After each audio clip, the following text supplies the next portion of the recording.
feel when someone says to you, "I read your book," or like, what? Do you get nervous? Do you? No, I still can't believe that I have a book that someone read. Really? Yeah. Yeah, I wrote 4. I still can't quite believe it. I don't really remember doing any of it. So I'm always a bit surprised. Yeah. But because it's the best feeling in the world. I feel like it's such a, writing is such a personal thing. And then for someone to have an opinion on it, it's like them judging your ability to capture events and to disseminate it in a way that you understand, I understand, and then hopefully as many people, like that's what makes writing, what makes great writing great is its universality, right? And that is just the ability to capture something in words that, it connects with as many people as possible. So, it's almost like a statement on it is a statement on your abilities to understand the world, Do you ever brace for like someone's bad opinion, good opinion, whatever? I find that really bad opinions don't really reach you. Like very few people will reach out to give you a bad opinion. Okay. I'm sure they exist, but if someone reads the book and doesn't like it, they probably just leave it on Matti, that book sucked. They leave it on the sidewalk and they never think about it again. The people who, actually make an effort to get in touch are people who really like the book, or characters in the book who don't like the way they were portrayed, which also happens. But generally speaking, the responses I get are the good ones. Yeah, it's a great feeling. That's what you want as a writer, is to somehow encapsulate something in words that is transmittable to some other person in some other place. Yeah. And if they get what you're trying to say, it's an amazing feeling. Do you read reviews? I do. Yeah, I do. Wow. I don't think I would have the stomach if like, for example, when people come up to me and say, "Hey, man, I listened to your last podcast," I'm already bracing for the, "Oh, Christ." What do they... And even if it's good, like if it's nice feedback, I always think you're lying to me. You're holding back on the shit that you... Because, it's like... I go like 2 hours. And there's got to be moments in there that just aren't that great, right? Except for this podcast, which will be great for every single moment. So don't worry about this one. This one's going in the Hall of Fame. Yeah, man. You can't be dependent on people's opinion, but of course you have to take seriously the opinion of serious people, which is not everyone. Yeah. Doesn't mean that every person who writes something online is worth paying attention to, but definitely serious people, including critical people, are worth listening to, even if you end up rejecting their criticism. And sometimes the criticism is correct, and you can use it to make your work better afterward. So when I read this, I started to read the book, and I had my first instinct was like the jealous writer, and plenty of those, I'm sure. It was like, oh man, this fucking guy, he's written all these books, and he gets to write this fucking book on Leonard Cohen in Egypt. Like, god damn it, man, what the fuck? This guy's living the dream, But then as I kept on reading, I was like, I understood that this was probably a hard book to write. No, it actually was. The book. The germ of the idea really begins in 2009, and it was only published in 2022 last year. So it takes a long time to come together. Wow. And it's a short book, but it actually was a pretty hard one to write. And there's a reason that it took a really long time to come together as an idea, and then for all the bits and pieces of the research to come together. So it's barely 200 pages, but I had to sweat over those 200 pages. You notice that Leonard Cohen didn't really talk about it so much, Wait, so maybe set it up for the listener, sure. Like what the book is. Sure, the book's about one of the great moments in rock and roll history, which is certainly one of the weirdest moments in rock and roll history, which is the time that in the middle of the Yom Kippur War in the Sinai Desert, Leonard Cohen, who's the 60s icon, this Canadian poet, kind of Greenwich Village hero, he shows up in the war and gives one of the wildest concert tours of all time. Yeah. So that's what the book's about. And it's also about the war. So it's an attempt to see Leonard Cohen through the war, and then see the war through Leonard Cohen. And you get a kind of unique portrait of Leonard Cohen and of the Yom Kippur War. Yeah.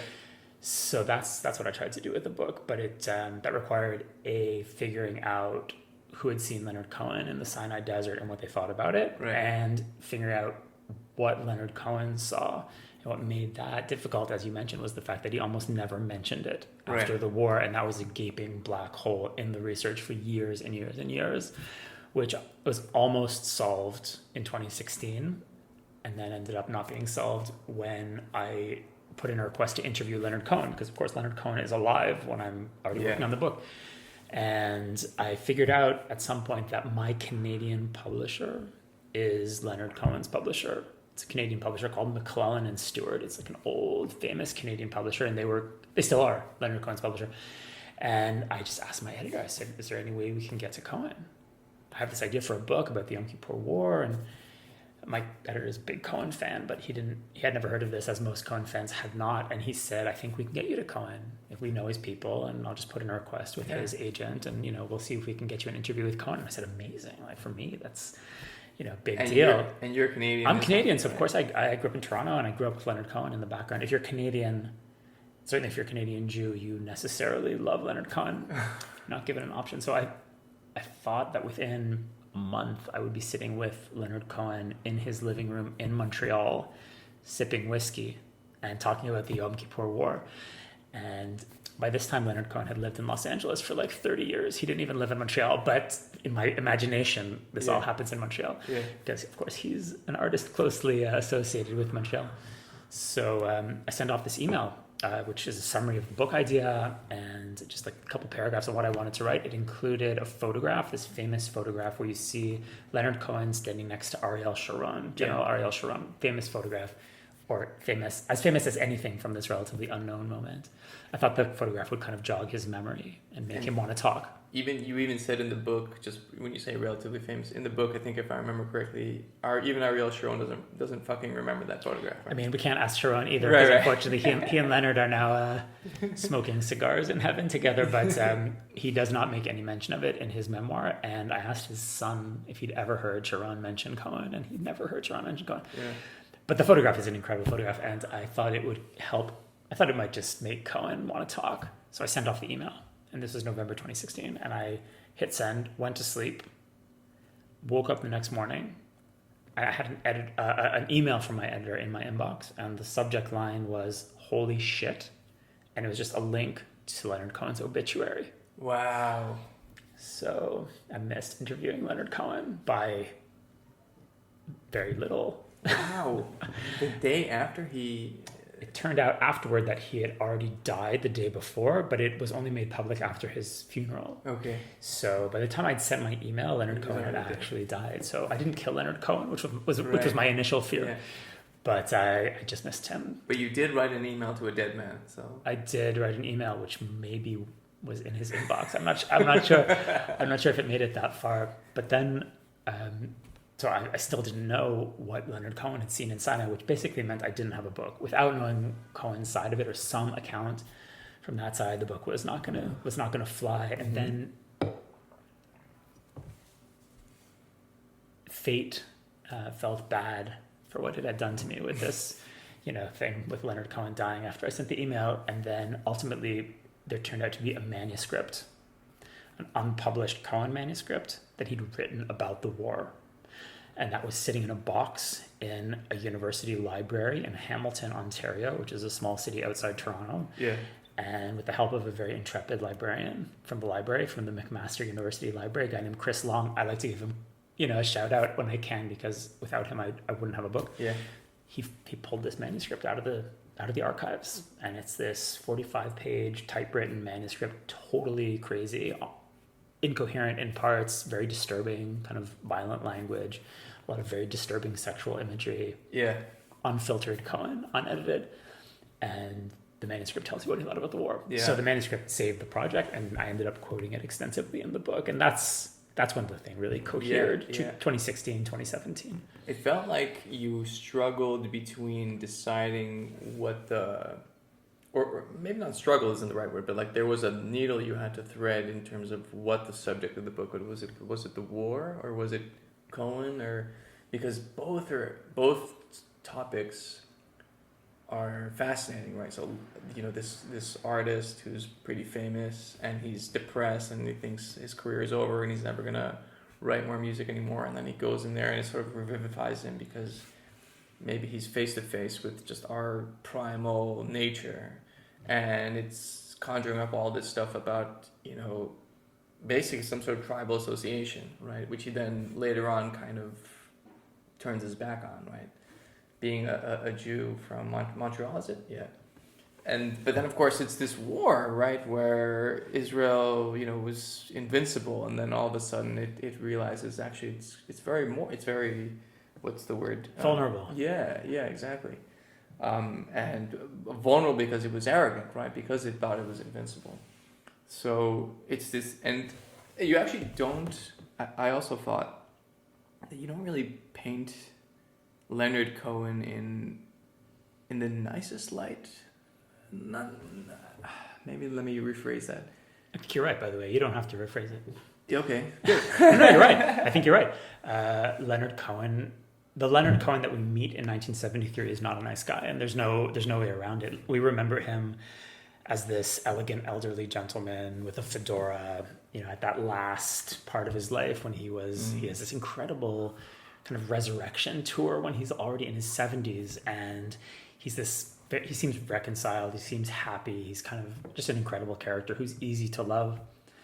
But Leonard Cohen at 39, the Leonard Cohen that comes to Israel in the Yom Kippur War, is depressed and angry, and I mean he's a genius, but he is a difficult artist.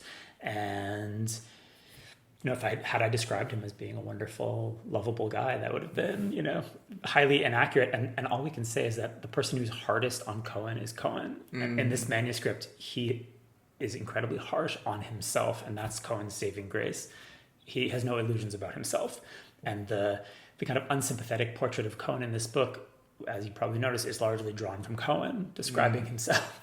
So that, I think, it was disappointing to me at first because I remembered Cohen as an elderly guy, and that's the Cohen who I thought I was going to get involved with. And at first I was kind of put off by this guy. It's very hard to like him. The way he treats women is completely unacceptable by any modern standard. And you don't really get into it. I touch on it, mostly in his words. Yeah. He describes this encounter with the clerk at the hotel in Tel Aviv, actually literally around the corner from where we're sitting right now, okay. Right? The hotel somewhere on Friedman, and he sits at a cafe that's at Friedman in Dizengoff, which is basically where we're sitting right now. Yeah. So I didn't want to describe him in too with rose tinted glasses. There's kind of a tendency to want to see Leonard Cohen as a kind of rabbinic figure, kind of a sage of some kind. Mm. And there are a lot of people who want to see Leonard Cohen's transcendent material without understanding what he was transcending. And what he was transcending was, just living in the gutter of his own urges, basically. Yeah. And the Leonard Cohen position is you're in the gutter, but you're looking up. He was always looking up, and that ends up kind of redeeming him. Okay. And so we get kind of redemption here. But I think ultimately his character is much more interesting this way. It's a much better book because he's a complicated and often unpleasant character. If he was this saintly character, the book would be much weaker and the story wouldn't be as interesting.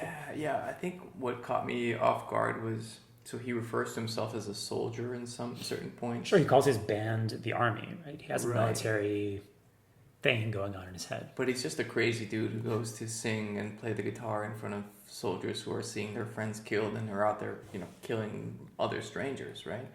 So he's not a soldier. And then later on in life, which also kind of irked me, was he stopped talking about it. He kind of walked away from his association with Judaism in Israel, and also he kind of put himself in some way above the idea of war. And there's this chapter, I love it, where you juxtapose him and Patsy, I think is the guy's name, right? Yep. So set up Patsy.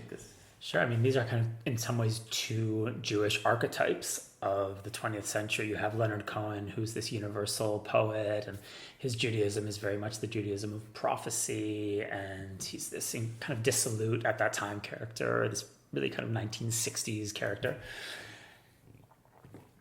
Not a pacifist. He's very insistent on that point. He was never a pacifist, but definitely not a man of violence in any way. Mm-hmm. And then you have Patsy, who is kind of the ultimate sabra. He's raised to defend the homeland. I mean, he's kind of raised for violence, not for the sake of violence. But, that was the generation that was raised after the founding of the state, these kids who would fight, so that what had happened in the 1940s could never happen again. But with the mantra or the sort of the North Star of, if we don't kill every single enemy, then we're going to get killed. That was basically the way they went about it. And Patsy was the commander of a very hardcore reconnaissance unit called Shaked, which kind of operated outside the rules. There was a time when there were units that operated outside the rules of the regular army, and these guys, I mean, they had a herd of sheep. It was a unit that had its own herd of sheep because so they could, slaughter sheep and eat them. And some of the soldiers would be shepherds, and they had their own culture and they did their own thing. In the South, they were associated with Southern Command. And in fact, the mythic commander, one of the people who sets up the unit, is a guy named Amos Yarkoni, who is a Bedouin. Who takes a Hebrew name, wow. a one-armed Bedouin. Oh, right. Yeah, you mentioned him in the book. Yeah. So it's a wild scene, Shaked, and Patsy comes out of that, and I talk about a battle that they were involved in the war, and these guys were very, very tough, and they had a kind of take no prisoners attitude, and they were very effective. And Patsy puts together this improvised commando force made up of officers from this unit called Shaked, which means almond. Often Israeli units are named after very bucolic,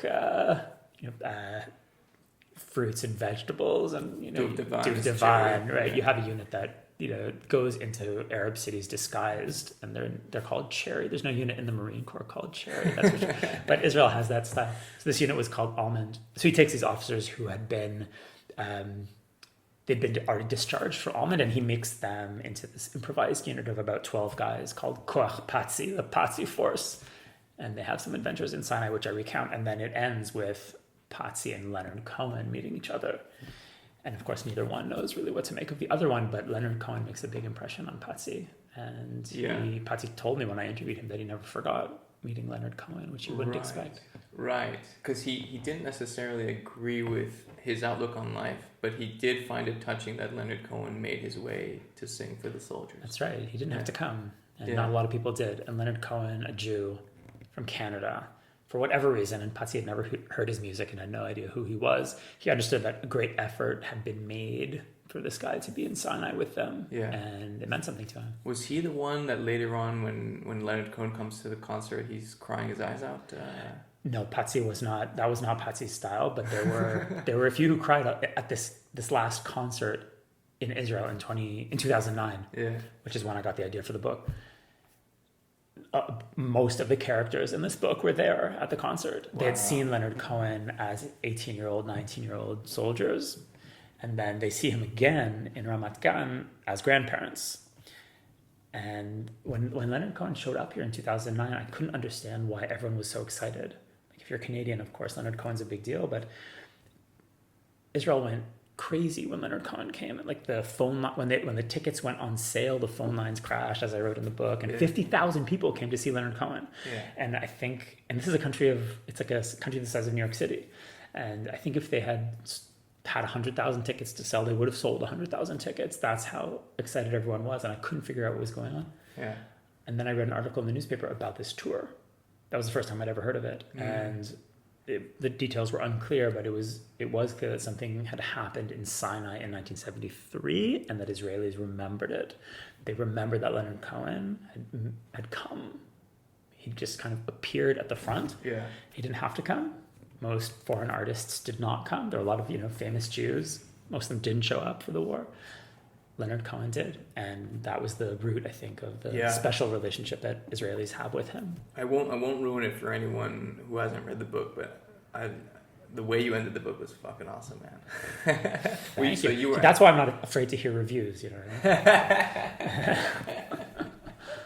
So go buy the book, man. So you're a book writer. Among other things, yes. Yes. I mean, I started out, of course, writing daily news. And I did magazine writing for the Jerusalem Report, which was a great local news magazine back in the day. And just an amazing staff and just like a great place to work. So I did magazine feature writing for a couple of years, and then became an AP reporter doing the daily news, which a world that you know well. And then I struck out on my own and I got to write books. Yes. What made you? How old were you when you left the AP? 34, 35? It was the very end of 2011. So math has never been, I never worked for Bloomberg, so I never had to know math. I was born in 1977 and I left at the end of 2011. 34. 34, thank you. Yes. So what made you, 34, it's like this, must be this frightening time. Well, just because I'm living it through myself, but you're at the tail end of the start of your career. And yeah, well put, yeah. And some people think, oh Christ, now's not the time to make any drastic sudden changes. Yeah. So most people don't. Yeah, most people are probably right, yeah. But so people are really scared to make that move, but you did it anyway. I did it anyway for a couple of reasons. One was that I had my first book, the Aleppo Codex, was already on the way out, like it had been written and it was coming out. So I kind of felt like I had something else, although books can't really pay the rent. So it wasn't like a financial plan exactly. It was just the feeling that I had another option. And eventually the Aleppo Codex won this prize, this Jewish literary prize called the Roar Prize, which, helped me out, got me through financially through that period of leaving the AP. But you won the prize before you left? No, after. But I was yeah. No, I didn't leave because I won the prize, but I left and didn't like slam any doors. And I was working for the Times of Israel for a while when the site was set up, and I hadn't left that world completely. And then it was when I won the prize that I really said, okay, I'm going all in, and it turned out to be a good decision. The real reason that really pushed me out of the AP was the feeling that most of what I was writing was bullshit and kind of a political fantasy that had been dictated by people who didn't know what they're talking about. Yeah, which is a common experience, I think, for people working in that world. So I'd been there for, I guess, almost 6 years at that point, and by the end, it was just clear that what I was writing had very little to do with what I could see out the window of the office. And that's not why I got into journalism. So I just couldn't stay anyway. Yeah. So it wasn't like I had to tear myself away from that world. It was clear that I had no place there. So and you left in 2011, and in 2014 is when you go absolutely fucking viral with those two amazing articles, by the way, super important. Really, just I read them again last night and this morning. So just maybe you set it up, like what those two articles were. Sure. So in the summer of 2014, we have this war with Hamas in Gaza. It's the second really bad round of violence in Gaza. The first one was at the very end of 2008, early 2009. Yeah. And this was the summer of 2014, and I was out at that time, and I was following the international coverage, which was horrific, and the Israel was being set up as kind of this, it's the image that is familiar to anyone who's consumed news coverage since then, which is this kind of rogue nation committing war crimes for no reason. And I was in a very unique position, which is that I know how the international media works, but I'm out of that world and I don't need the job. Which is almost no one that age is in that position. Yeah. Like if you're 35 or whatever I was, you do the math.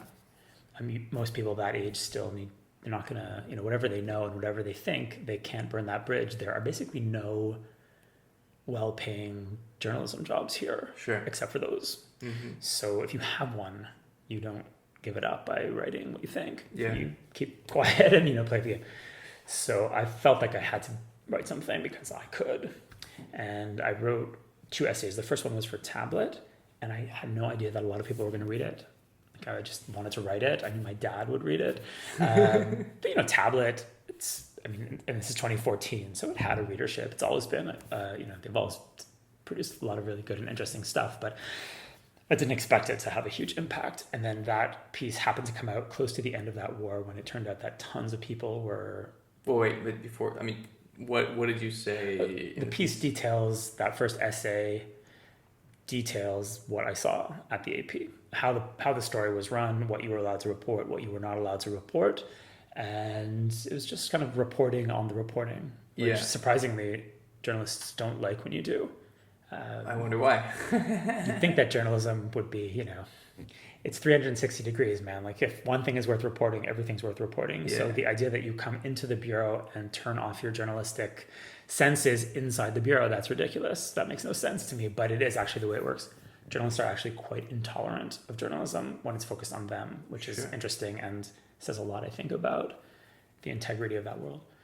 But that's what it was. The first essay made that case that the coverage was not just wildly inaccurate, but serving a completely different purpose, that it claimed to be explaining what was going on, but actually it was doing something completely different. And then which was producing a political fantasy that was being dictated by Western tendencies and interests and had almost nothing to do with the situation on the ground. The second part of the argument was in the Atlantic, and it kind of made a more detailed, it kind of dove more into the weeds of how these Western ideas about Jews in Israel are translated into news stories that come out in places like the AP. It's not just the AP, of course. I just happened to work there, so it ended up kind of focusing things on the AP. They didn't deserve it. They just were unlucky enough to hire me. But had I been hired by Reuters or the New York Times, probably the result would have been the same. AP was maybe interesting because it's it's perceived as this very down the middle American news agency. It's not the Guardian, which has this reputation of being stridently left.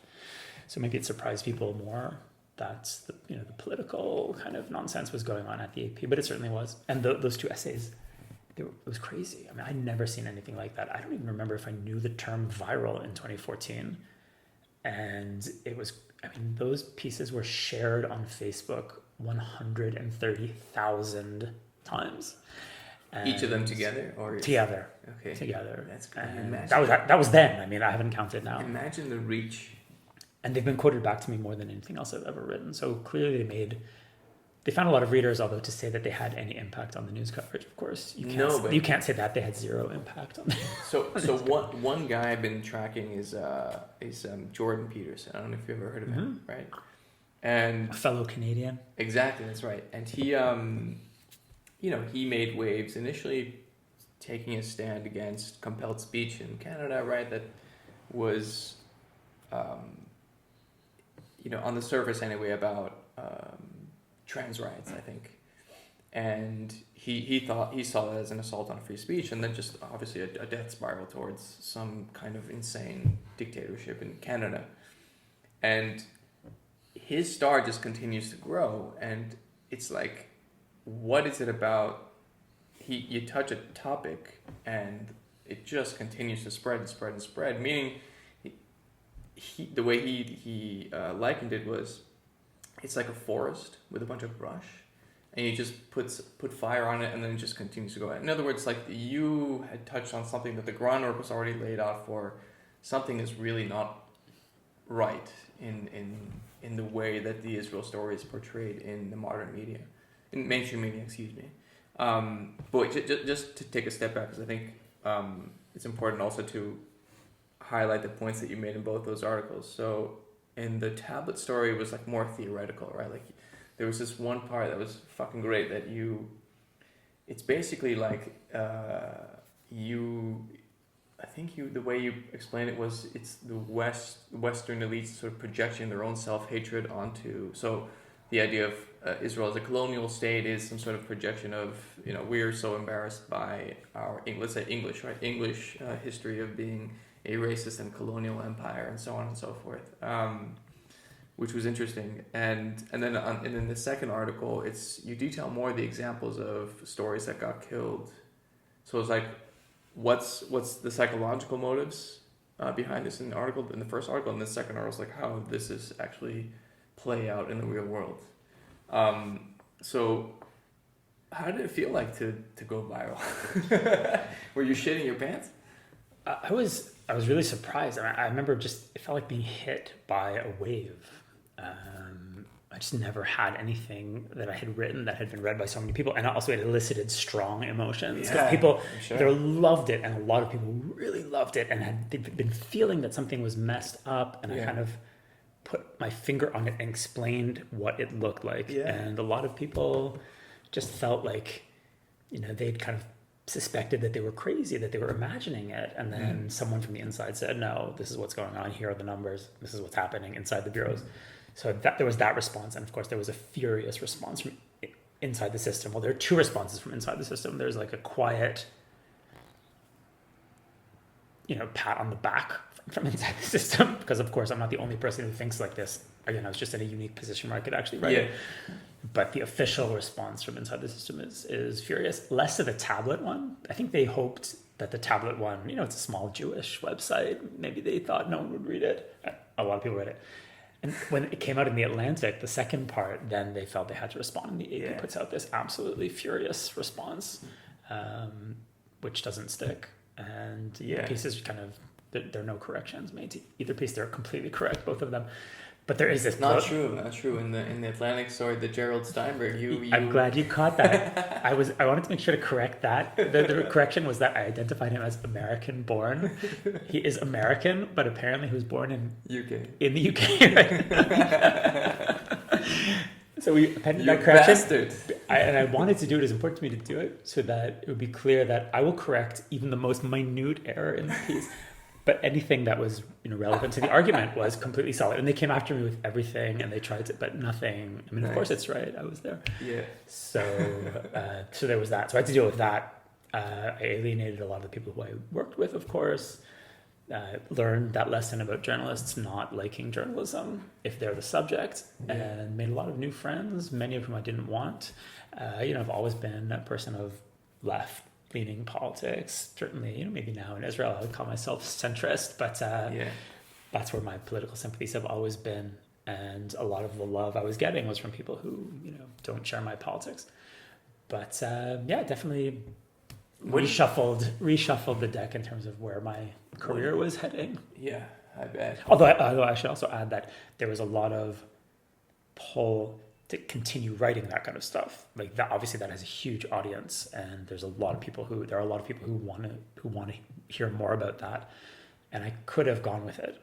I could have made that the center of my work as a journalist, and I made a conscious decision not to. So I touch on it on occasion, but that's actually not what I've been doing. I read about other stuff. I'm not interested in that really. Yeah. I'm interested in this country and what makes it tick, and weird stories that explain a lot. And I've really tried to concentrate on that and not let the media critique run away with my career. Every once in a while you come up with something that I just love. So I think it was you, right, a couple of years ago that basically said something like Israel was the kind of, the laboratory for the woke bullshit that we see now in the mainstream media, right? Yeah, I wrote that story for Tablet in 2019, maybe, or 2020, where I realized that what I had seen in 2014, and I'd identified this as a specifically Israel-related problem. That's the flaw in those essays.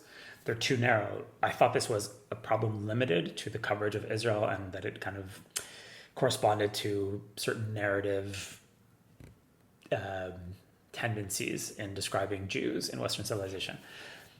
From today, it's quite clear that what I saw was just a piece of something much bigger that was happening in the media, which was this move to activism and these ideas, which now we would call woke. They don't have a good name, and I kind of don't like using that name, but I don't really have a better one. So the idea that journalism is actually a form of activism. So your job is not to explain what's going on. Your job is actually to fight for justice. And your stories are weapons in the fight for justice, meaning that they don't have to be true in terms of actually explaining events. They have to be true they have to be ideologically true. Yeah. They have to tell you who's good and who's bad. Right. And that was certainly being done here, and I think it was being done here first. And you saw that activists in the news industry with their fellow activists in the NGO, Borg world, and the UN and places like that, they had created a fictional story about Israel that then became acknowledged as reality. So it could be done. Yeah. And then it happened in other contexts. And you saw it in the 2016 election in the United States, where they just decided that Hillary was going to win, and they backed it up with all kinds of statistics. Yeah. And the New York Times homepage had Hillary, I think it was 91% or something on the day before the election.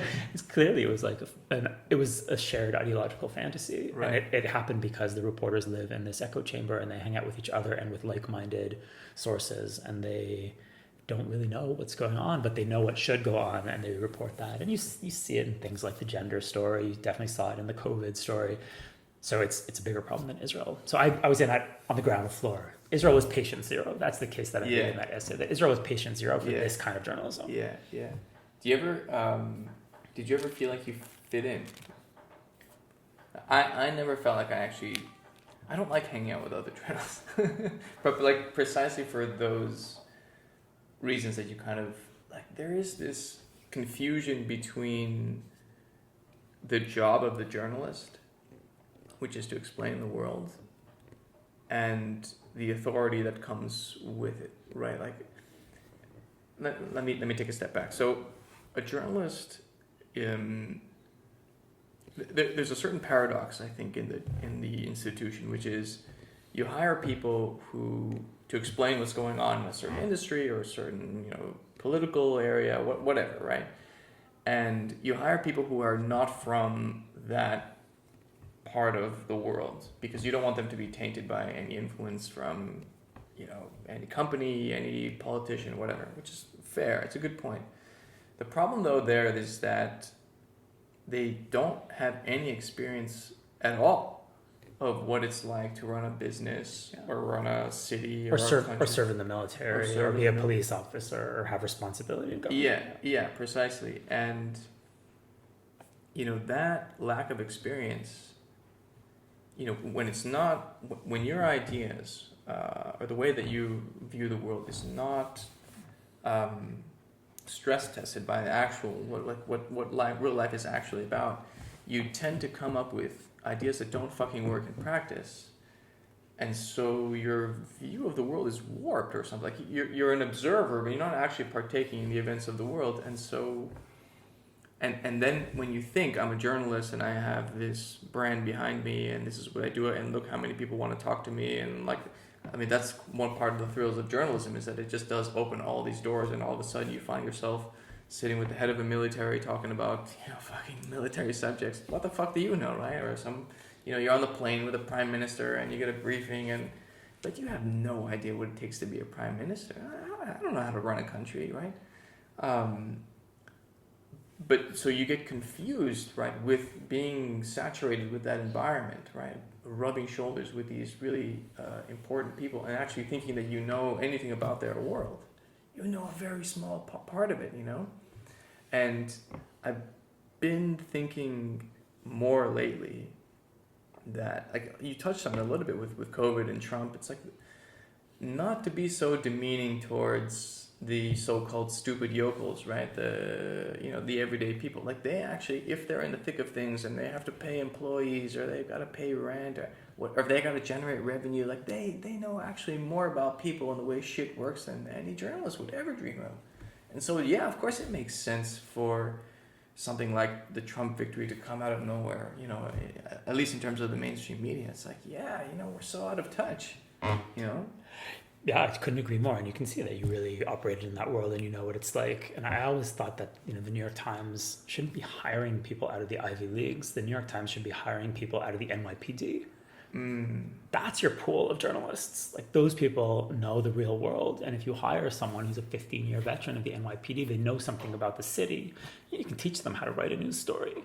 But you can't teach a kid out of Harvard what real life is. Right. And I really felt that in that world, you just don't have people who cover military affairs or they'll cover, they'll speak in this very confident language about things going on here but they have no idea how any of it works. I mean, they've never been in a uniform. They've never held a weapon. They've never been in a position of responsibility. Right. They're just bluffing. Yeah. And when you're inside, you get it. But a lot of people on the outside take seriously, or at least did, I think, less than that, take seriously what journalists are writing. And I think it would make much more sense not to hire people out of journalism school and who tend to be upper middle class people who have the money to pursue this profession and people who, come out of a certain social class, which is necessarily a social class in America that doesn't serve in the military, that doesn't really have any gritty real world experience. Yeah. Hire people in their 30s who have some background, someone who's been an officer in the U.S. Army, someone who's run a business for 10 years, someone who's been a congressional aide for 10 years, someone who, has been, I don't know, speaking Russian as a, American businessman in Russia for 10 years. Those people will have a lot more grounding in the actual world than some kid who went to, went to journalism school. The problem there is that that's why I think it's a paradox, because the danger there is you could swing to the other side and give the political class and the business class too much you can cut them too much slack effectively, right? Because you think, look, think about the prime minister of Israel. Like every single day, that person wakes up and thinks, Jesus Christ, there are like, I don't know, I'm making up a number, but 20,000 people who wake up and want to destroy this goddamn place, blow it to pieces. Okay, I've got to spend my first waking minute until I go to sleep thinking, how do I stop that from happening, right? It's a lot of pressure, and keep the economy going, and and make sure that my political enemies don't screw me over, and even my allies who are out there, cut me off, cut my knees from under me.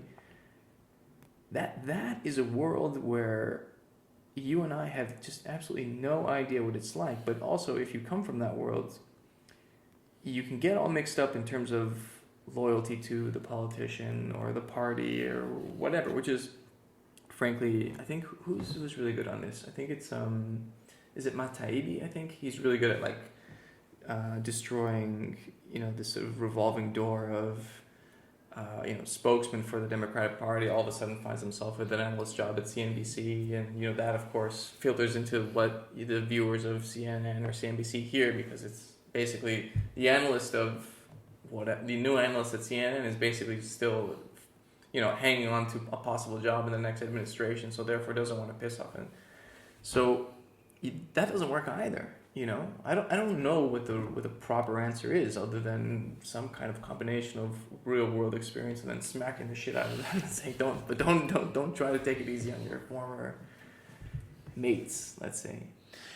Yeah, I mean, I think if you hire people, from the army, for example, or from the NYPD, or from the Israeli army or whatever, people don't come out of these organizations enamored of them necessarily. I mean, certainly Israelis don't come out of the army thinking that the army is particularly smart or, undeserving of criticism. Like often people who come out of those worlds know exactly how messed up they are and what needs to be criticized. Yeah. So I would still take people with real world experience over people with a lot of ideas and no real world experience. And also there's a real class problem and it's connected. I mean, the journalists end up being upper class. Yeah.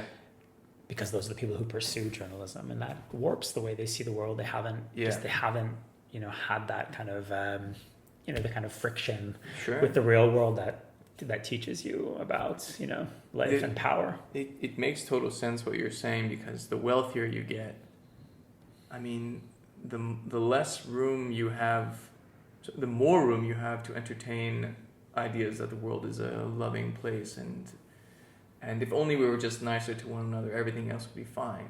I mean, when you're poor and you gotta struggle and you gotta hustle, you get punched in the mouth. You realize, you gotta watch out. You gotta take care of yourself. You gotta take responsibility for yourself. That sort of classic conservative values.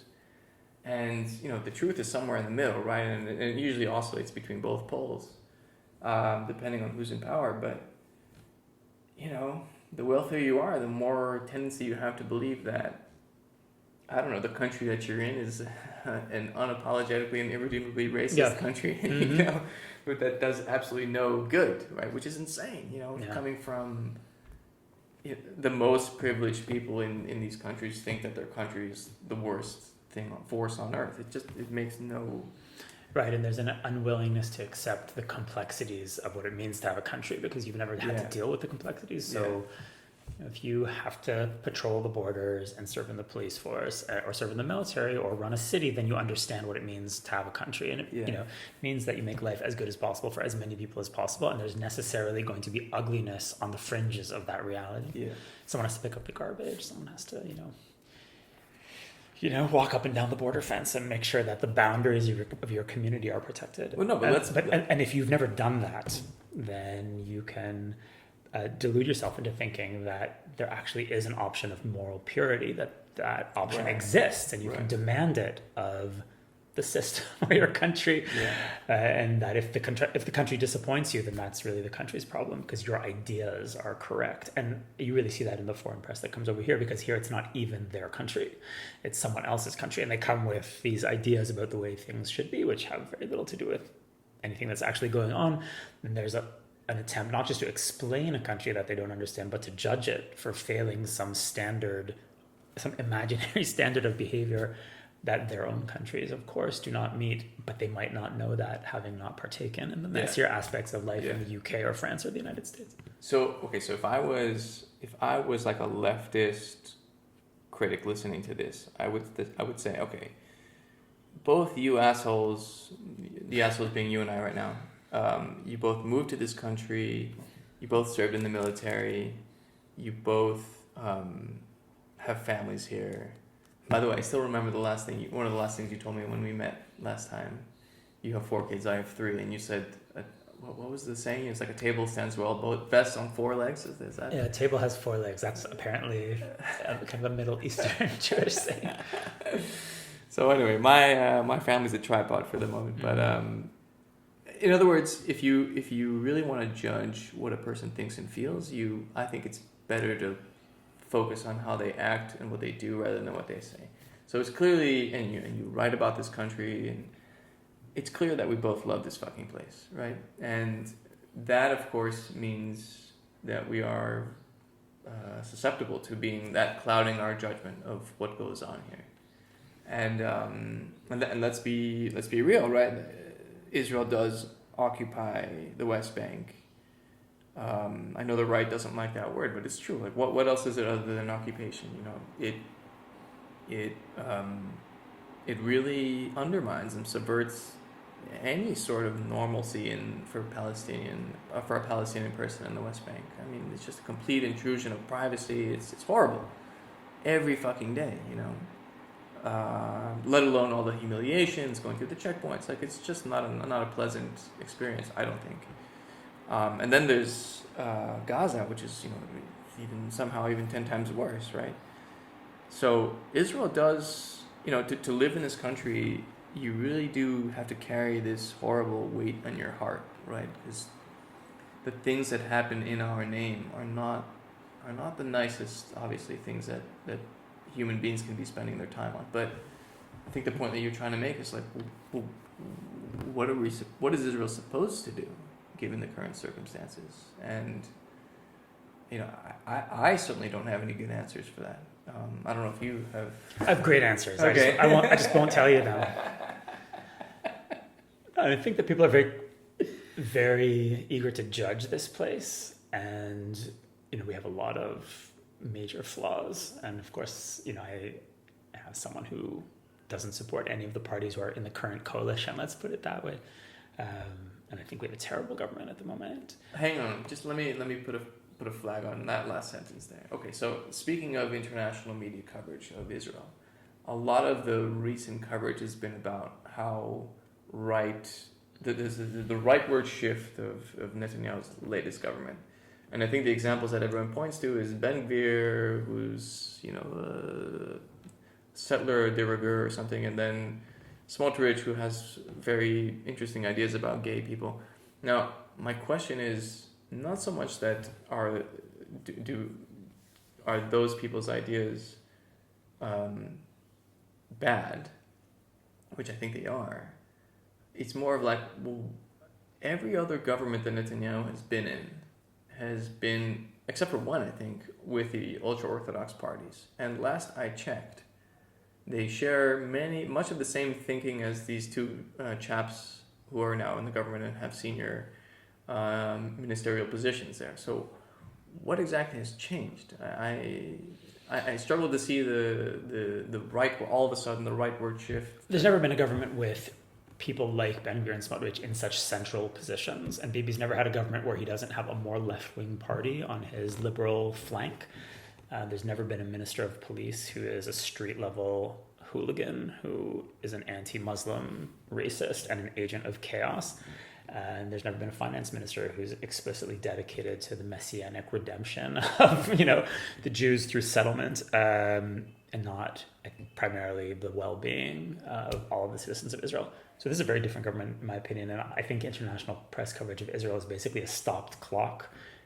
So it's hard to see that it's right twice a day. And right now, it's one of those times that I wrote an essay for Tablet a week or two ago trying to explain to a lot of my readers who are, I think, likely to dismiss this as more anti-Bibi bullshit or more anti-Israel propaganda, and say no. I mean, this is real. This is a real crisis. Radical people and corrupt people have seized control of the organs of state here, and the Israeli body politic is in grave danger, which I think. But getting back to your previous question, I think that, America invades Iraq in 2003. Yeah. They wreck the country, as part of some plan to make it better, which was never realistic. I don't think they did it on purpose, but at least 300,000 Iraqis end up dying in this absolute disaster in Iraq. And of course, 4,500 American soldiers, if I'm remembering that number correctly. And this goes on for however, 15 years or however long American forces are in Iraq. And you ask Americans about that, and they kind of stare at you blankly. Like they don't have the idea that has anything to do with them. Mm-hmm. And you ask them how many civilians the American military has killed in the past year, and they have no idea. Like I've never met even an educated American who can tell me even a ballpark estimate of how many civilians the military has killed. And you can find numbers, in the hundreds or more, but no one really knows because no one cares. There's something about this country that really elicits this moral judgment, which is very unique. I don't hear a lot of outrage about the French in Mali or about the Turks and the Kurds or about China. To some extent, people are kind of a bit angry, but not to the extent that they wouldn't have a Chinese-made iPhone or, everyone's cars are full of Saudi petroleum. I mean, it's just not a big deal. There's a unique kind of moral judgment about this place. So I think that as Israelis, we are responsible for a lot of things that I'm embarrassed about as an Israeli. And I look at this government and it doesn't make me feel great about our political choices. Right. But I think that Israel is just one of many messed up countries in the world, and it receives a very bizarre amount of attention and judgment. And that is what I've tried to write about. I'm not saying that Israel is blameless or as good as it could be. It's not. But the obsession with Israel is unique and needs to be analyzed. Like if you ask a psychiatrist, if someone becomes obsessed with another person, that's not about the subject of the obsession. That's about the person who is obsessed. Mm-hmm. The problem is in the mind of the person who is obsessed. So if the world has developed an unhealthy obsession with one country, as of course it has. I mean, Israel's been condemned more times by the UN Human Rights Council than all other countries in the world combined. So that requires some explanation, and that's what I've tried to do. Without saying, by the way, that all the criticism is wrong. For example, right now, I think that it's basically impossible to defend the current government, and there was a protest last night in Tel Aviv as we sit here on Sunday morning. And I think we really need to think about our choices. But you can hold complicated thoughts in your head at the same time. You can think that Israel is deeply flawed and needs to be repaired, and think that the international obsession with Israel or the desire to erase the state of Israel is weird and needs to be analyzed. Yeah, and first of all, amen to that, holding two thoughts in your head at the same time. Two conflicting thoughts, anyway. It's a bizarre thing to realize as a Jew, which we both are,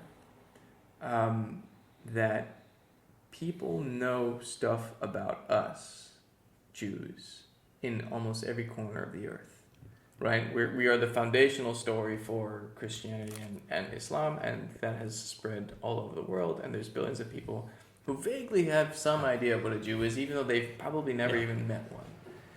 And that puts us in a very weird spot, right? Where things that we do matter because it matters to billions of people personally. The Jews are doing what? Oh, Christ, literally Christ, another Jew, right? And so it's such a burden, you have 4 kids. When did they come to the realization that they're Jews and what it means to them? I don't think they've figured it out yet. I think it takes a while, especially also because they're Israelis, right? So they're kind of buffered from the craziness. So I remember driving with my kids past the old city in Jerusalem, and you see these spires of churches, and I explained to them that these were churches and what Christians are, and I realized at some point that they think the Christians are like a small sect for which we are responsible, like the Druze. Everyone's Jewish, and there are a few Druze, some Circassians, some Baha'i, and some Christians. So they have this, privilege of being Israeli kids and not really having to think about it. Eventually, I guess they'll have to figure it out. But yeah, it's really unique. I think if you grew up in the 90s in a friendly Western city like Toronto, as I did, you really felt that this was gone. That this was over.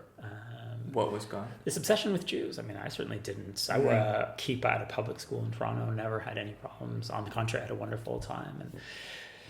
And I think a lot of people my age are now wrapping their heads around the truth of, the kind of irrational obsession that you just can't ignore, whether it comes from the right, with these fantasies about Jewish capitalists and globalists and great replacement theory and all the stuff that's around on the right, and at the same time on the left these fantasies about Israel as the Death Star, made incarnate on earth. Hundreds of millions of people in the world believe themselves to be at war with Jews. Where? So, you name it. I mean, certainly in the Middle East. People in Indonesia where there are no Jews. And if you see polling information from there, it's quite scary. Sure, and a lot of people in the West have the idea that this is a very urgent problem that needs to be solved. That Israel is a problem that requires more attention than Turkey or China or any other, of the dozens of countries that require urgent attention. Yeah. So hundreds of millions of people have this idea that there is some urgency in dealing with whatever the Jews are up to. Yeah. And that what stands between them and the world they imagine is Jews. Whether it's Arab nationalists or Muslim fundamentalists or alt-right, nutcases in the States or union activists in the UK or French teachers' unions or college students in the Ivy League. Right. Or very popular rappers in the US. Or certain popular rappers in the US. And the list goes on. I mean, it's really quite unique. We take it for granted just because we're kind of used to it, but it's insane. And it's proof that the world is not rational. And other people can afford to ignore it, but as Jews we can't. And I think it's really being made very apparent. And I think that's the reason for a lot of the unease that Jews are now feeling outside of Israel. Yeah. Jews in Israel feel uneasy about other things, of course. Imagine the pressure that puts on any Jew, right? Because we are in a class of one. There is no other... name any other group that's as relatively insignificant in terms of population. I mean, there are a lot fewer Jews on Earth than residents of Cairo. By a pretty wide margin. Yeah. I think Cairo's population is around 17 million. Yeah. And the number of Jews on Earth is about 13 last time I checked. But any kind of tribal group, like the Jains in India, right? Like who knows anything about them, right? And all I know is that they put a little net so they drink water with a net so they don't accidentally swallow a fly or something. That's all I know about them, and go ask any random person on the street. But ask anyone what they think about Israel. They have an opinion, right? Informed or not, it doesn't really matter. And as you point out, it is about this obsession of, in the media that we're all subject to. And it puts a lot of pressure on Jews to A, stand up for themselves, but B, also to be as good as they can be, because they're just always being watched by everybody else and judged, in fact. Yeah, I think it's very unique. It's a very unique existence to have, and it warps us in many ways. I mean, I think the international attention and the idea that we're on some kind of stage contributes to the kind of crazy politics we have here at the moment. What do you mean? I think that figures like Ben Gvir and other people like that, they feed off the craziness. And if Israel were just left alone, like most other countries in the world, we might have to sort out our problems. And, probably the Palestinians, if, just left in the dark with the Jews for a while, the Jews and the Muslims here could probably work out some kind of dirty, agreement that satisfies no one but allows people to get on with their lives, which is what happened in Yugoslavia and what happened in Northern Ireland, and it's what happens in most places after a while. Yeah. One of the reasons that doesn't happen here is because it's been set up as a cosmic battle between good and evil, and there are just a million eyes on this place, and they take the form of more journalists per capita than anywhere else, and NGO, I don't know how many NGO activists and a million cameras, and every little incident here is filmed by 50 cameras, and it seems really big, and you can miss the fact that the death toll in the Israeli-Palestinian conflict last year was lower than the death toll in Indianapolis, and that's true most years. Yeah. And it just inflates this place in a crazy way that makes the place crazier than it needs to be. Right. So it's part of the problem. Right. Yeah, I mean, that's it's such a bizarre thing to think about. Like Indianapolis doesn't, at least as far as I'm aware, doesn't get depicted as some kind of crazy war zone. You know. No, definitely the international press is not interested in Indianapolis. The American press, I don't think, is very interested in Indianapolis. And the truth is, I have a hunch that the Indiana press is probably not all over the Indianapolis story, even though Indianapolis is about 20 times deadlier than Jerusalem. Those are two cities the same size, by the way. That's why I keep my eye on Indianapolis, because it's exactly the same size as Jerusalem. You might be the world's most interested person in Indianapolis, including people in Indianapolis. But I mean, there's a level of violence in America that Americans don't really consider because it's just America. But and that's it's not an extreme American example. It's not Chicago. But I think you do have to. You tell me if you agree. But I have to take those Ben Gvir, Smotrich, these religious types seriously, or at least that they're genuine in their belief that this is some kind of cosmic mission that they're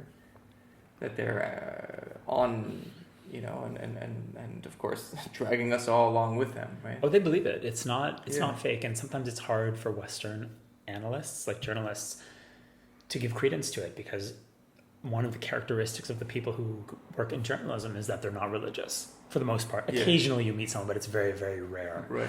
So these are not people who really take scripture seriously, and I find it very easy to explain what's going on here to people who come from a religious background. Like if you meet a religious Muslim and you explain Ben Gvir, it's not that hard to explain. Like Ben Gvir makes perfect sense. He's a religious fundamentalist. He thinks scripture tells him to do A, B, C, and he's doing it. Right. Consequences be damned. Okay, I mean, if you're religious, you know that kind of person. You have that kind of guy in your synagogue or your church, or your mosque. Yeah. And if you speak to Christians who are, grew up reading scripture in a serious way, and you say, okay, this guy Smotrich believes that God has told him that if Jews settle the land of Israel, the Messiah will come. Okay, if you're religious, that's a thing you heard. Right. Which, by the way, is great. Sign me up for that, right? Like, if I'm a religious Jew and I believe that stuff, right. Of course. Exactly. Then you don't have to think rationally about your problems. But it's much harder to explain it to people who have no grounding in religion. But the Middle East is incomprehensible if you are not grounded in religion. Yeah. I can remember having discussions when I was working as a daily journalist about what Hamas really wants. Like Hamas explicitly says, we want to, establish a caliphate on the ruins of Israel, basically. And there were these attempts to say, no, but what do they really mean? Like, do they really mean we need the garbage taken out on time? Do they really mean we want a government that's not corrupt?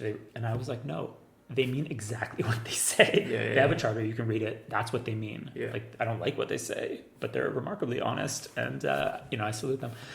But if you're a secular Western rationalist, what people say here seems like it couldn't be true. Or when the Iranian regime says, death to America, death to Israel, those are the slogans of the regime.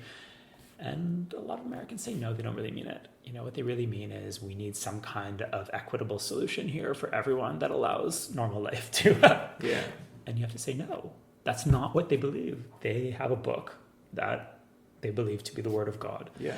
And that's more important to them than the cost of having those beliefs. And for religious people, that makes sense. For secular people, much less so. And that comes, I think that kind of mentality makes sense to people who essentially have gone soft because they've gotten wealthier and safer. I mean, not all America, for example, is that safe, but still, like, since 9/11, they just they don't know what a foreign invasion is like, or a foreign attack on their soil is like. They don't understand. Like, as you said, right? If you ask an American how many people died in the Iraq War, they have no fucking clue. For good reason. It's all the way over fucking there. 8,000 miles away. Yeah. And someone else took care of it, right? Most Americans don't know people who are in the military. So it's not like Israel, where it's very closely. First of all, it's very close. I mean, we're in the heart of hipster Tel Aviv right now, but if we got in a car, we would be in the West Bank. And I mean, allowing for traffic, it would take us an hour, but without traffic, it would take us, I guess, half an hour, 40 minutes. So it's close. And because of this, the way the society works, the violence has to be carried out by our kids who have who are subject to compulsory military service. So it's not at all like America. It's very close here, and that requires, it's better, in my opinion. it's better because if you have to do something dirty, it's better to do it yourself and not hire someone else to do it and then lie to yourself about it. Look, we are where we are, right? And I think that's my. If I go back to this detachment from reality, what I mean by that is the more wealthy we get, the more civilized we get, we tend to give ourselves too much credit, right? And we're actually animals running on emotion, and some of those emotions can really have bad consequences if we don't analyze them properly and keep those things in check, right? I mean, that's the whole point of civilization, but civilization is backed by force, right? We are just apes with less hair running around, trying to make our way through this life, but we're capable of some pretty terrible things. And some very smart people throughout our history have figured out ways to keep those things in check and in order. But we can't be so naive as to think that just kindness, that's the only thing that works. Until we're able to rewire our brains. I'm sure Elon Musk is working on that. We have to have militaries, and we have to have people doing horrible things to enemies, essentially. So we can't be so naive, and we can't be so judgmental when this stuff happens. Critical, yes, but not to think that we're somehow above it, right? Just because I'm a guy with a notepad and a pen, and if all of a sudden I was swapped with a soldier out there dropping the bomb on some building, you wouldn't follow the order or do the same thing. Right, that's a very important thing to know. And I mean, I was a soldier, and so were you, so you know that. But most people can't even imagine that situation. Interestingly, getting back to Leonard Cohen, mm-hmm. I think that's one of the reasons that Leonard Cohen was very careful never to call himself a pacifist. Mm-hmm. He was aware that sometimes violence is necessary, and he has this fascination with militaries. His dad, Nathan Cohen, was one of the first Jews to be commissioned an officer in the Canadian Army, and he fought in the First World War. Right. And Leonard Cohen always treasured his pistol. So he had this idea that this was an ugly necessity. And he has a poem that he writes in the early 60s about Israel, which basically says that. He says, I look at these, I'm paraphrasing, I'm ruining the poem, but it says, I see these rows of paratroopers in a Tel Aviv street, and I'm not into it. I don't like seeing it. But if the choice is between that and the ovens, I choose that. And that was very Leonard Cohen. So that was a very advanced attitude. And in my opinion, others would probably disagree, but he's not. They would choose the ovens. They would lie to themselves that those, that those aren't the choices. That you should just be if everyone's a pacifist, then you don't have to choose between the battalions and the ovens. But the thing that's an illusion that few Jews can afford, of course. And Leonard Cohen, who was born in 1934, I mean, he knew it. He had seen it. Mm-hmm. Maybe you haven't seen it, you might not believe it. But that's one of the reasons that he can come here in a war, put on something that looks a lot like a uniform, and join the troops with his guitar. That's part of what's going on. Yeah. Do you ever get young kids, aspiring journalists, reporters calling you up, asking you for advice on what to... It does happen more and more, and I just tell them to go to law school. Why law school? And the conversations are short.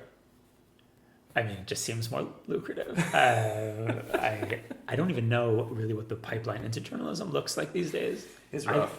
Yeah, I mean, I feel like I really came into the profession in medieval times, basically. I had my first internship was 1997 at the Jerusalem Report, and then I worked there from 2003 to 2006. I mean, when I was at the AP, those years, that's when Facebook comes online and really starts, killing the news industry, at least the financial model of the news industry, and social media starts taking over, and the ad money starts going to Facebook instead of, to the newspapers, and that has an impact on who's working in the news and how much they're making. And so I really saw all this happen. So I can't claim to know how you get into journalism these days, or even if it's a good idea. Certainly, there are great publications you can still find great stuff out there. Yeah.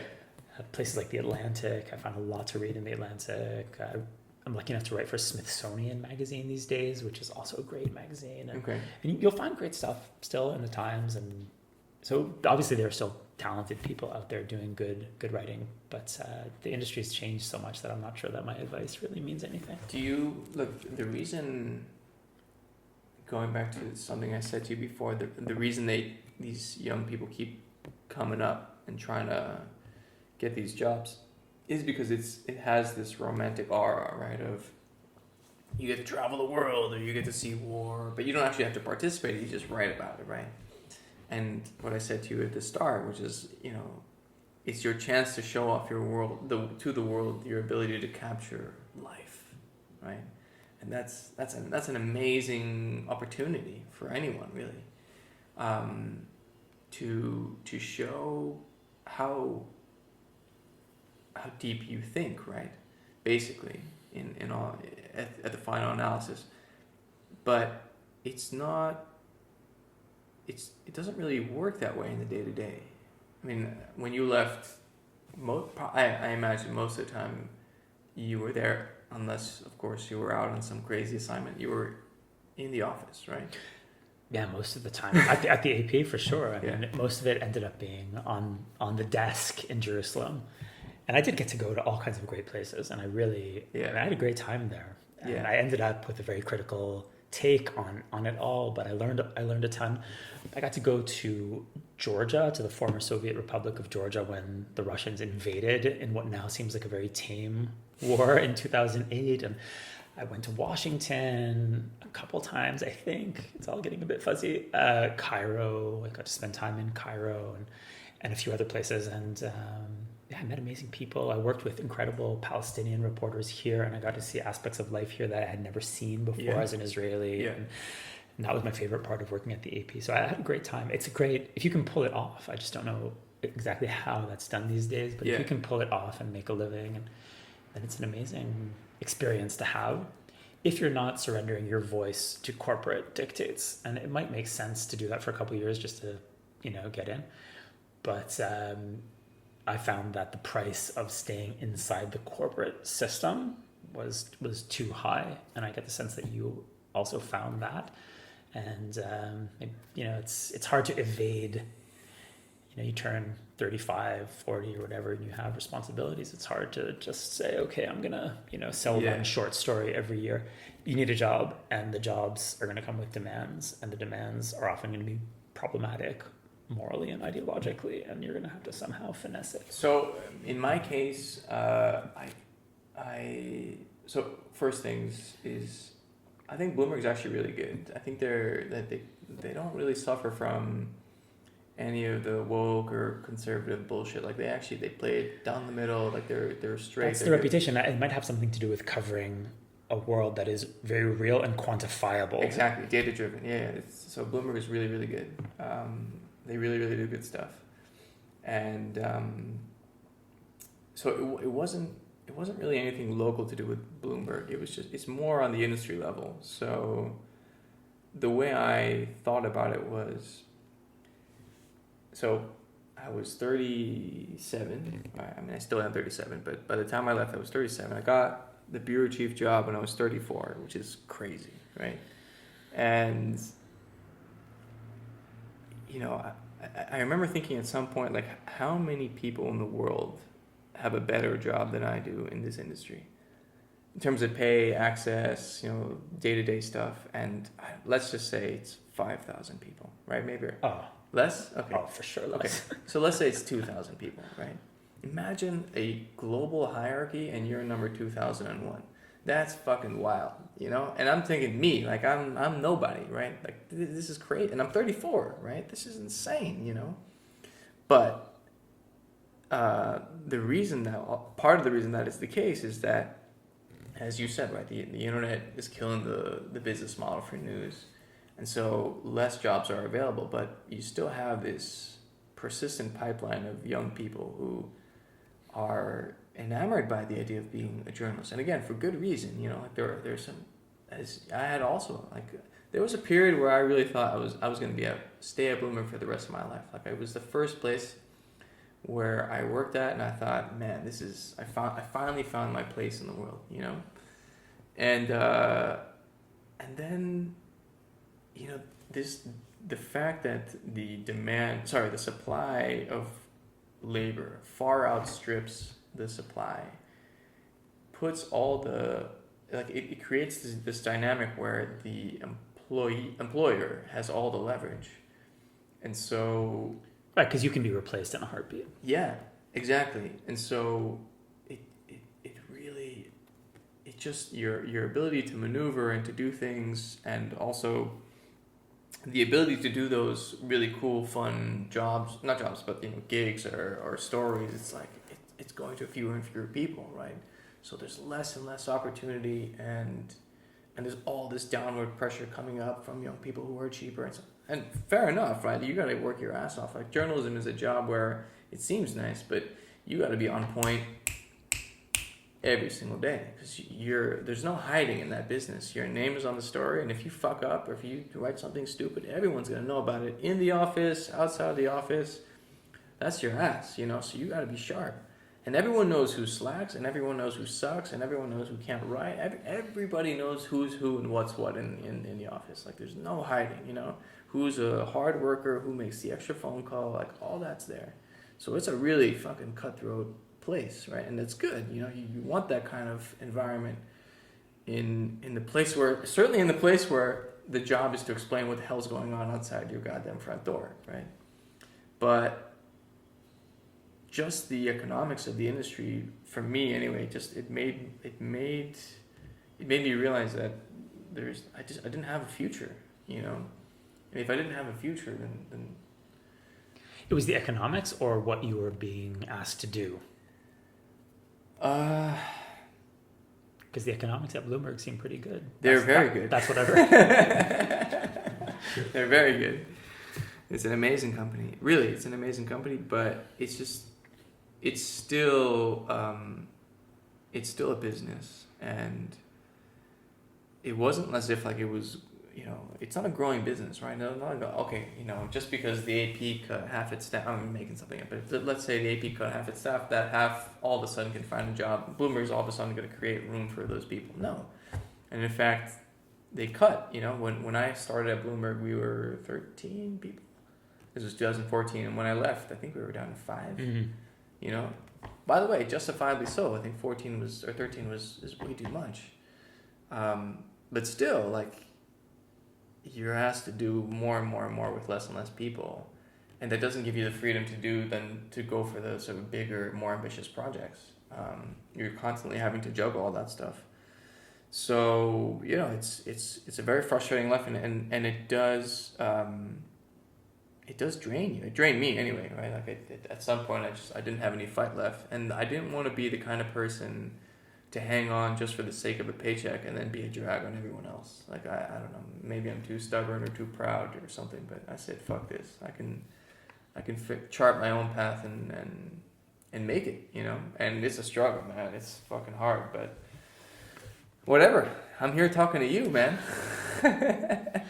It's probably not as lucrative as an hour spent at Bloomberg, but maybe funner. Look, there's the steady paycheck, and that's that's there, and it's security. But then there's the adventure of going for it, man. And who knows, really, like, the work that I've put in so far, maybe it's not so impressive, but this stuff compounds over time, and I have no idea at what rate it's compounding at right now. I mean, who knew about you, right? You wrote this article in a tabloid magazine, and you basically could have you carved an avenue, a very stable path for your career to go into. You chose not to, but you wrote something that you thought only your dad was going to read, and voila, So who knows, man? Who knows what? There's still an audience for people who are writing really well about the truth. I think there is, and the more the classic media world becomes preoccupied with ideology and fantasy. Yeah. The greater that audience for people who know something and are just saying it, and those people are popping up more and more on Substack. You have more like refugees from the old system that hasn't quite coagulated into anything coherent yet, but there seems to be an audience for it, and I hope that eventually it becomes something that can really, compete with the old names that are no longer functioning. What do you think happens to all those institutions? The old institutions? The New York Times, the Washington Post. Do they turn it around? I mean, trust in the mainstream media is in the dumps, man. It's in the fucking toilet. It's like 12% or something on and rightly so. I mean, how could you read that and think it was true when you can just look out your window and see that much of it isn't true? I mean, people aren't stupid. So the activists who seize control of these institutions think that if they can just get their hands on the news story, they will convince people to think like them. So if you can describe Israelis as stormtroopers in the news story, that's what everyone will think. Or if you can describe Republicans as, fascists, then you can make a case that everything in America is about racism, or that suspecting that the COVID virus escaped from a laboratory in Wuhan. If you can just convince people that suspicion is racist, then everyone will agree. The truth is that a lot of people aren't stupid, and they know ideology when they see it. They know activism when they see it. So, you read these stories and someone doesn't say, oh, that must be right. A lot of people say, this isn't right. And if this isn't right, then the article in the column next to that one probably isn't right. And what's on page 3 is also, probably bullshit. And that really has a snowball effect. And that's where it is. And they seem incapable of turning it around. I mean, it really seems like the activists are at the wheel. Yeah. And I'm not saying that's true across the board. I'm not saying there aren't good journalists still hanging on. Yeah. But that seems to be true as a general statement, and that is why you have a lot of good people who are now, homeless and writing independently, and a lot of people following them there. But that's still distant from an institution that can really rival the old ones. Yeah. So, you think those institutions are being rebuilt, or even built anew? I know that Barry Weiss has now combined different writers in different parts of her own kind of renegade operation into something that seems to be moving toward becoming a bigger institution called the Free Press. Yeah. And there are probably going to be other attempts like that. There are certainly very smart people out there, and they're writing. We'll see. I mean, we're in a different age, and I really don't have any understanding of how a business model would work in 2022. I'm not a business journalist. That's never been my strong suit. But it just seems obvious that something would emerge. There's a market there. The market has been abandoned, or largely abandoned by the old players, and some scrappy new player will identify the market potential and seize it. So let's say, let's rewind the clock, and this is actually a meeting. I tricked you into a meeting about starting a new news organization, right? What do you think? Would you do it very differently? I mean, I feel like the blueprint is already there. You just gotta rewind the clock back like 50 years ago or something. Or maybe I'm being naive, but you tell me. I'm just not sure how you make money now. Then it was that small bit. Then it was clear how you made money. You sold ads. So if you're the New York Times, you sell an ad to Bloomingdale's, and Bloomingdale's wants the New York Times to appeal to as broad an audience as possible, so that as many people as possible will see the Bloomingdale's ad and buy a shirt at Bloomingdale's. But if the ad money is going to Facebook or Google, then the model is very different. And if what generates your income is clicks, then you become a prisoner of the impulses that generate clicks. And we know that the impulse most likely to generate clicks is outrage, and that leads you to a certain kind of story. I can tell you a very complicated story about Israel's dilemmas, which involve 12 players in the Middle East and 100 years of complicated history. And no one's going to click on that story. Right. By the way, that's one of the cool things about Bloomberg, is that it was basically inoculated from all those pressures, right? The Bloomberg company, the parent company, was printing money, funding the news organization, and freeing them from having to do clickbait shit, right? Like they really, they were hardcore, they were straight. Right, so often you need, one of the contradictions in the new setup is that often you need someone writing a check that frees you from slavery to the click impulse. Tablet's a good example. Tablet is backed by philanthropists, so they have to care less about, or not at all, let's say less about clicks, and that frees them to do whatever they want. So there, of course, are complications that come with being backed by someone writing a check, because that person writing a check wants something, and I'm sure that was true at Bloomberg, but it does free you from the tyranny of, putting out bullshit stories that make people angry or really happy, or just sell you something simple that's likely to get you to click on the headline, because that impulse and good journalism cannot live with each other. And that's the contradiction, I think, at the heart of the current setup. Yeah. Fuck, man. Oh God, I'm like trying to find ways to have optimistic takes on in these episodes, but it's fucking hard.